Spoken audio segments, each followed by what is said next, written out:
Like, Juno is the healthiest, most fun, like, hero release I think they've had since Ana in Overwatch 1 in the support role. I'm buying this. I'm sorry. Like, these are actually sick. The only hitch will be the balance team. The only hitch. Hey everyone, my name is Joshi Zhang, and I'm a narrative designer on Overwatch 2. And I'm Andre Abrahamian, senior hero designer and hero designer for Juno. We are really It wasn't Alec? All right, listen, man. What was his name? Andre.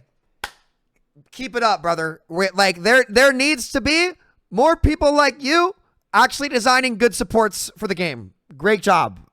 Great job, brother. Great job. Abrahamian, senior hero designer and hero designer for Juno. We are really excited to be giving you a glimpse into some of the things coming in Season 12, New Frontiers. Today, we'll be showing an in-depth look into Clash, our brand new game mode, as well as showing off some never-before-seen concept art for our Season 12 Mythic cosmetics. But before we dive into that, Andre and I will be chatting about our next new support hero, Juno. Let's get into it. Juno is the living embodiment of space technology with an otherworldly sense of awe. Our early goals for Juno were to make an agile, versatile support hero that feels very futuristic, as if you're piloting a spaceship. In the beginning of development, we had the idea of Glide Boost, a special type of horizontal flight to quickly move around the battlefield in a unique way, inspired by how UFOs are depicted moving around the sky. We continuously iterated this fast controlled movement, which led to the idea of the Hyper Ring, a familiar type of speed ring inspired by racing games, allowing her to speed boost her allies and promote more. No, this is one of the best design heroes they ever had. The weapon changed numerous times throughout development. We explored several types of rapid-fire blasters, volleys of beams, and homing projectiles. As you may have seen at BlizzCon 2023, the visual design of her weapon started as a two-handed smart SMG, but we wanted something that felt a little more medical, so it evolved into a lightweight supportive tool. We iterated and combined ideas to form the Meta Blaster weapon with its smart burst fire and Starship-style barrage. I promise that was not personal.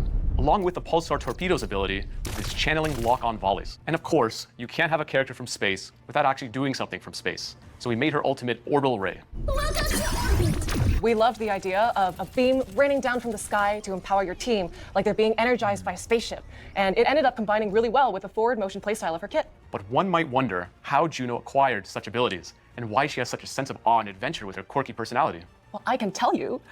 So much like many of us, Juno tends to be a little bit of a mess. She's really high-strung, and she has this baseline level of anxiety all the time. Even though she's excited to be experiencing Earth for the first time, she's overwhelmed by just how much there is that she doesn't know yet. From mistaking soy sauce as a drink, to suffering from the sounds of New York traffic, you'll hear her expressing how often she feels out of her depth in some of her voice lines in game. Wait. Even though she... Earth for the first time? Doesn't she know May? So, like, if she knew May, wouldn't she have to be from Earth? Or, no flame, obviously. No flame there. I love Juno. I'm just a little confused. But yeah, it's okay. She's kind of freaking out most of the time. What really makes her a hero to me is that she doesn't let her fear get in the way of doing her job. If she's scared to do it, she'll just do it scared. We hope you enjoy getting to know Juno better with the launch of Season 12 on August 20th. Now, we're going to toss it over to Ryan and Constantine. So, yeah, hey, Juno, great. I really hope that they do not mess up the great work that these people did with a fucking horrible balance patch in a game that's just so out of whack with super tanks. It really sucks because, like, these two people did a fantastic job with Juno. Like, Juno is the healthiest, most fun, like, hero release I think they've had since Ana in Overwatch 1 in the support role.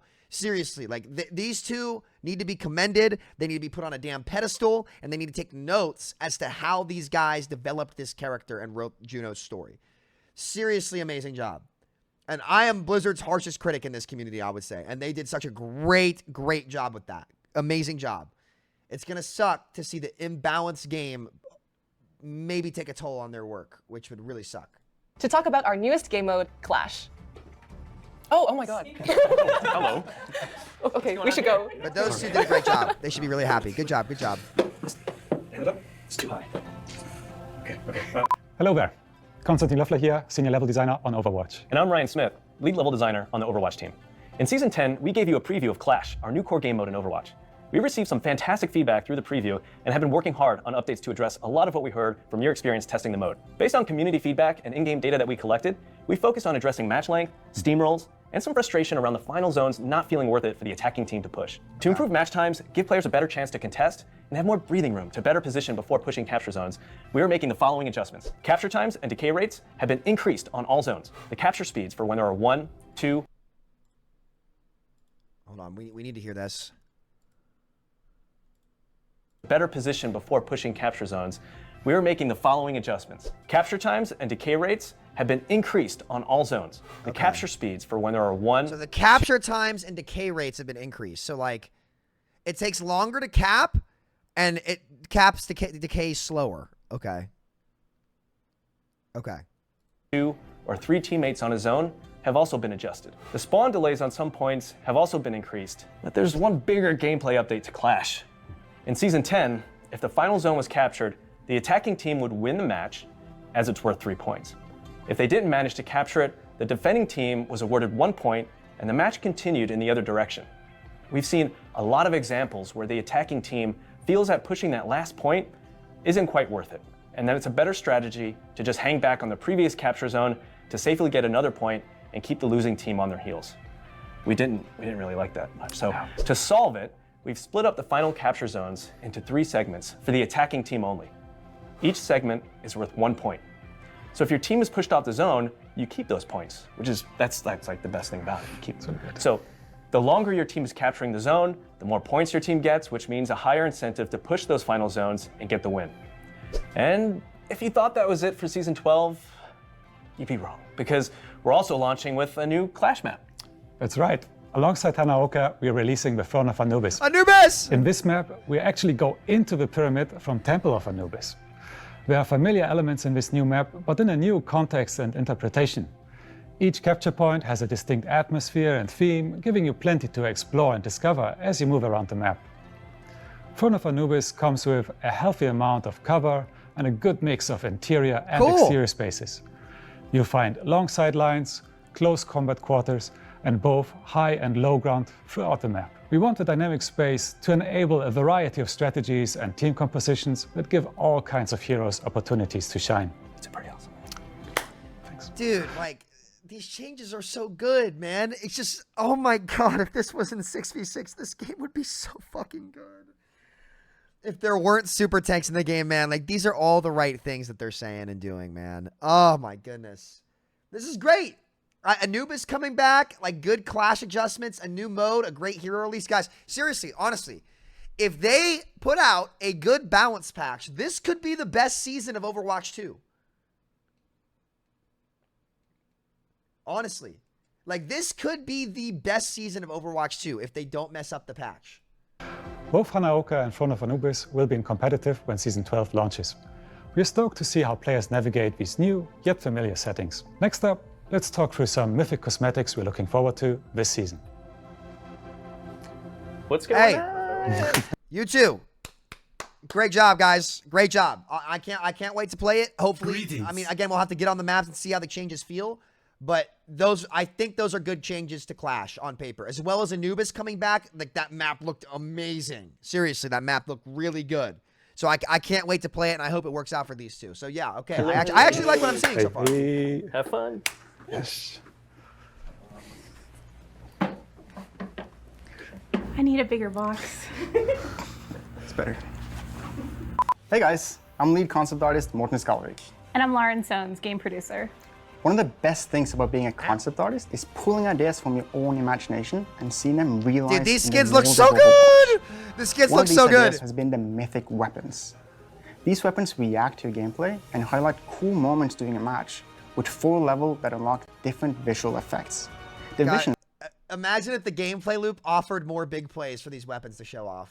Unlucky. for designing these was to imagine the fantasy of a hero discovering a new, powerful magical relic that becomes their new weapon. For our first Mythic weapon, Reynard's Bound Demon, we wanted something that looked as badass as possible, making you feel more powerful. So we created a cursed axe with a demon inside. With each swing, it spreads hellfire in its wake, and with each foe slain, the demon hungers for more.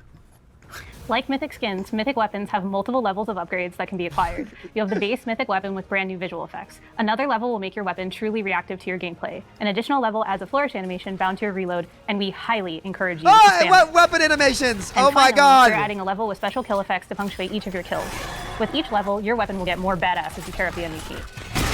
When designing weapon skins, we try Imagine that weapon in 6v6, bro. Imagine it. It actually, that weapon in 6v6 where it could build up more and it's easier to get kills and things die more, that's Overwatch 2. I'm serious. I'm serious. No joke. No joke. No joke. Like, that is taking what Overwatch was beloved about Overwatch at this core, and upgrading it. Genuinely. That is. That actually is. So all this stuff looks amazing. It's just the gameplay is not quite there.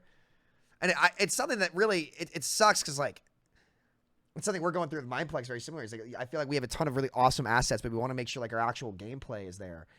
Now, for them, there's no excuse because they, you know, billion-dollar company, you know, but it's just, it's so close. It's so fucking close.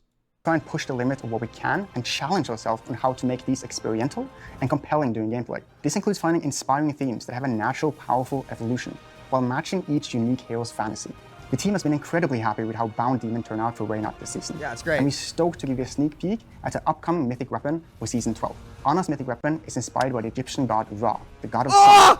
We can't wait to show you more I'm buying about it this. I'm and buying how this. the I'm weapon sorry. plays Like, in these are actually reality and sick. balance of light and dark. I have to buy Keep your eyes that. peeled for more on Anna's Mythic I weapon have to buy close that. to mid-season. I have to buy With that. multiple Mythic cosmetics to choose from, you'll now have the option to I use have your to buy Mythic that. Prisms earned through the Premium Battle Pass to fully unlock either a Mythic Hero skin or a Mythic Weapon skin per season. Our Season 12 Mythic skin is Anubis Reaper, inspired by the Egyptian god of death. We thought this was a good fit for Reaper because of his I've been death-defying playing Reaper background. all season. One of the main reasons we're excited for Anubis Reaper is the sense of leveling up and evolving the skin as you progress through the Premium Battle Pass. The upgrades offer a more linear progression where the Mythic skin gets cooler as you level it up, while also preserving the skin's customization. For example, at level 1, Anubis Reaper has its base form, the Jackal head and the black color scheme. And then for level 2, you see the skin progress with additional armor and an option of red color scheme. When you reach level 3, it has an alternative Jackal mask and the third armor. Then at level 4, it has the undead mummy faceplate, ambient effects, and the white color scheme. I remember me and a couple of other people on the team had a meeting on who should get the Mythic skin. And we all just instantly agreed it needed to be Reaper. It was supposed to be like a 30-minute meeting, but it ended up being just like 5. There's a lot of things that we need to factor into when you choose a hero for the Mythic skin. But for Reaper, the Egyptian god of death, we just all instantly knew it needed to be Reaper. We hope you enjoyed the skin, and we can't wait to hear what you think about it. Dude. God. Man, I really hope these people have the gameplay deliver on how great what they've built is. Seriously. I really, really, really, really, really hope that the actual gameplay gives these people the credit they deserve. I really do, man, because this shit looks amazing. The Ana Mythic looks amazing. Like, Egyptian gods is such a sick theme. The Reaper skin looks fucking sick. Clash looks good. Juno looks great. You cannot ask for more for more content. You cannot ask for better content than what we're getting in Season 12. You cannot. The only hitch will be the fucking balance team. The only hitch will be the balance team. The only hitch. Before we leave you, there are a few more things to share ahead of the Season 12 launch on August 20th. In an upcoming Director's Take, we'll discuss the rank reset and introduce a new competitive reward system called Drives. We will also share more information on upcoming changes to maps and game modes, Flashpoint and Push. Keep an eye out for the blog, and as always, please continue to share your thoughts with us, and we look forward to the next developer update. See you in game. Broadway. Morton, can you do Broadway? We're so good. All right. There's one bigger gameplay update for Clash. There's one bigger gameplay update for Clash. You'll find alongside On delay. Seeing you. Okay. Okay. Awesome dev vlog. Seriously. Like, this is everything you could ask for from Blizzard, we're getting in Season 12. Okay? Everything. The only problem left in this freaking game is how lopsided the game balance is. Super tanks suck to play into. They are not fun. If we look, holy shit, guys. I'm not kidding. If they went to 6v6 with Season 12, if they did it, this would be actual Overwatch 2. The gameplay loops with all the new heroes would be super dynamic. The mythic weapons would be amazing. The only hitch that could mess up this season is a shitty balance patch. That is the only thing. They need to nerf tanks. Nerf tanks, they're buffing Lifeweaver, which is scary. They just have got to get this patch right. Guys, this season is shaping up to be the best season of Overwatch 2. Easily. They've got to nail this though, man. They've got to nail this, man. They've got to. Oh my goodness. I effing pray, dude. I effing pray. They've just got to get the fucking patch right. They've got to fix the DPS role and actually make it somewhat fucking balanced and actually have value and impact on the game. Dude. Like, guys, it's insane how close they are. Oh my god, why did the balance team have to be so bad in Overwatch 1? Why? The artists are so good. Oh my god. I'm gonna scream. I'm gonna scream, bro. I'm gonna scream. It's so frustrating how close they are, man.